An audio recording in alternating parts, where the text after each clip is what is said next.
یا ابن آدم تفرغ لعبادتی، اے ابن آدم میری عبادت کے لیے اپنے آپ کو فری کر.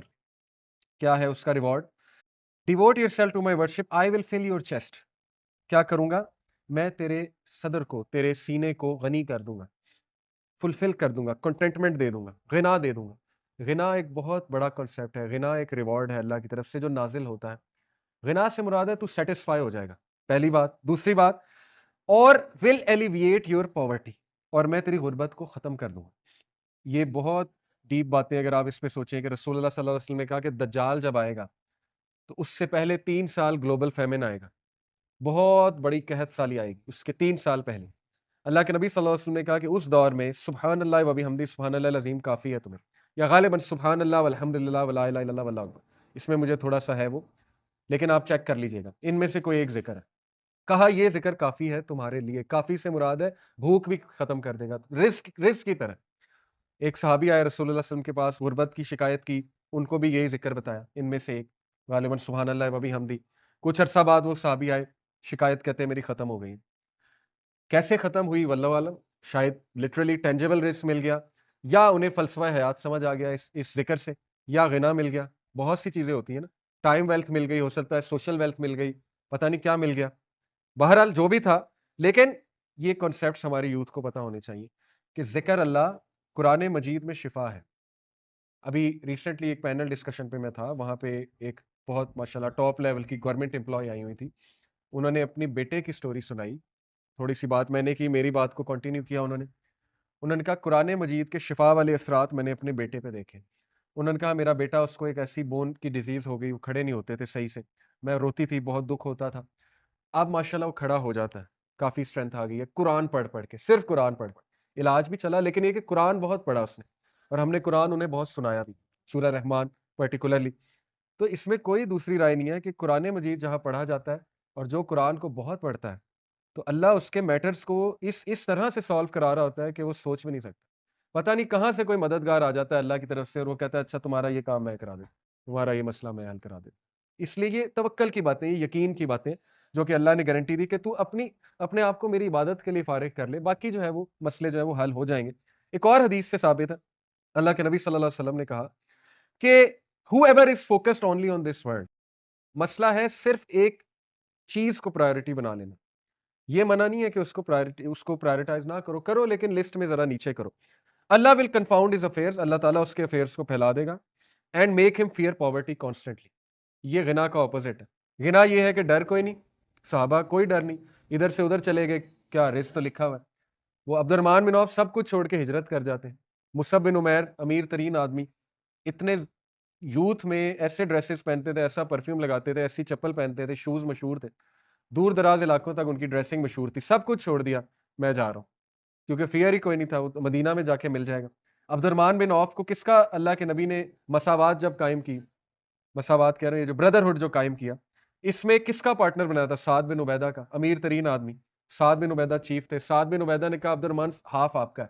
عبد الرحمن بن عوف نے کہا جزاک اللہ، مارکیٹ کا راستہ دکھا دیں. اور اس کے بعد عبد الرحمن بن عوف سعد بن عبیدہ کو بھی کراس کر گئے. بہرحال کوئی صحابہ نے ایکسیپٹ بھی کیا، کوئی حرج نہیں کسی کی ہیلپ کرنے میں، لیکن توکل کا وہ لیول کہ مجھے تو ملنا ہے، اور ملا. اور یاد رکھیں ہجرت میں پہلا سٹیپ، مسجد تو بنائی وہ الگ موضوع ہے، پہلا پریکٹیکل سٹیپ صحابہ کو وہاں بات کرنے کا تھا مارکیٹ کا راستہ دکھانا، اکنامک انڈیپینڈنس. ہم سیرت پہ اس طرح غور ہی نہیں کرتے. تو دین دنیا جدا نہیں ہے. بہرحال and he will not get anything of this world except that which has been, اس کے دل میں ہر وقت ڈر ہوگا، یہ نہ چلا جائے، وہ نہ چلا جائے، یہ نہ ہو جائے، جاب نہ چلا جائے، ایسے نہ ہو جائے، ویسے نہ ہو جائے، کیونکہ غنا ہی نہیں ہے دل کے اندر، کانسیپٹ ٹھیک نہیں ہے، اور کچھ نہیں ملے گا سوائے کہ جو بس ملنا ہے.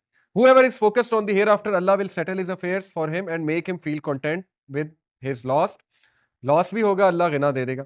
and his provision and worldly gains will undoubtedly come to him، خود آئیں گے ان کی طرف. اگین ہاتھ پیر ہلانے ہیں، لیکن یہ ایک ریوارڈ ہے کہ یس کنیکشن تمہیں مل جائیں گے، اللہ کی طرف سے تمہارے بندوبست ہوتے جائیں گے. بندوبست اللہ نے کرنے، ہاتھ پیر جو ہے وہ تم نے ہلانے. تو یہ ثابت ہو گیا کہ اللہ ہی ہے جو رازق ہے، رزق دینے والا ہے. اللہ سب کچھ جانتا ہے، اللہ نے متعین کر دیا ہے 4 months پہلے. جب 4 months ہو جاتے ہیں بچے کو، ماں کے پیٹ میں اینجل آتا ہے، 4 چیزیں لکھ دیتا ہے، اس کا رزق، اس کی عمر، موت کب آئے گی، اور یہ کہ یہ ریچڈ ہوگا کہ بلیسڈ ہوگا. یہ باتیں لکھی ہوئی ہیں. لیکن اس کا یہ مطلب نہیں کہ آپ انکریج نہ ہو اللہ سے مانگنے پہ، بالکل مانگیں. یہ تو اللہ اپنی پاور بتا رہا ہے کہ مجھے پتا ہے، یہ اللہ اپنی پاور بتا رہا ہے. یہ اللہ یہ نہیں کہہ رہا ہے کہ اب کچھ نہ کرو، سب کچھ تو لکھا ہوا ہے. نہیں، آپ اللہ سے مانگیں، انکریج ہو، کانفیڈنٹ ہو اللہ کے بارے میں کہ وہ میرا کل بھی جانتا ہے، شام بھی جانتا ہے، اس کو پتا ہے کب غربت آنی ہے، اس کو پتا ہے کب فراوانی آنی ہے.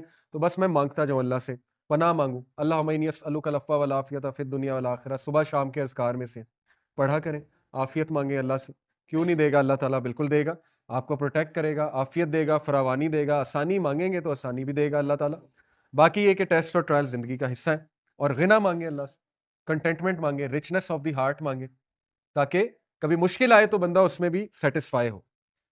تو رزق بڑھانے کے طریقوں پہ بات کر لیتے ہیں. اچھا، مینز اور آؤٹ کمس، مینز کازز ڈکریڈ ہے، یہ ایک بڑا امپورٹنٹ پوائنٹ ہے. Not only did Allah decree the provision, but also decreed the asbab, causes and means as well. کیا مطلب ہے؟ ابن تیمیہ کہتے ہیں there is nothing in this world or in the hereafter without a cause, and Allah is the one who is the creator of the cause and the outcome as well. صرف یہ نہیں کہ رزق ڈکری ہے، بلکہ اس کے اسباب بھی ڈکریڈ ہے. اسباب بھی اللہ نے بنا دیے ہیں، دکھا بھی دیے. وہ ابھی آگے آتے ہیں کہ وہ اسباب کیا ہے.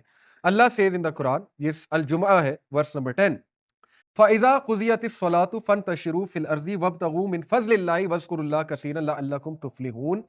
اور جب کہ نماز ادا کی جا چکی ہے تو disperse with in the land, پھیل جاؤ زمین میں اور اللہ کا فضل تلاش کرو.